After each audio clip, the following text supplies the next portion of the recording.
Okay, now we're gonna talk about the kettlebell swing.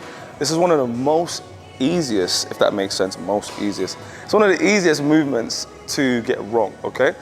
So a lot of people will create a lot of excessive flexion through the spine when they're doing this movement. What you wanna do is keep the torso nice and upright, keep those erectors nice and isometrically contracted as we move through the movement. So we're gonna step back from the kettlebell slightly, okay? We're gonna use that force from the floor to initiate the movement pattern, okay?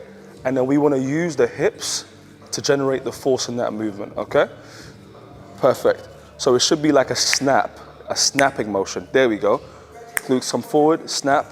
Glutes come forward, snap, okay? And relax. So foot position, let's talk foot position. Now, depending on your height, okay? If you've got really long legs, you probably need to go a little bit wider than convention, okay? All right? So I like to do this one with my toes slightly rotated outwards so I can get a little bit more contraction in my glutes and also protects your knees from doing any valgusing, okay? If you're a person with slightly narrow hips, you might need to do that as well, okay? Just to get a little bit more extra glute stimulation, all right? A common fault with this movement, we'll see a lot of people focus on flexion of the spine. Gonna give us a demonstration, Colin? Okay, perfect. And that's enough of doing it wrong. We want to create as much torque through this position as possible. So show me an excessive amount of flexion. Oh, that's extension, right? That's it, yeah. And flexion, extension, sorry. And then we're going to bend the knee slightly and hinge backwards. Perfect. Okay, so all the force should be generated from the glutes.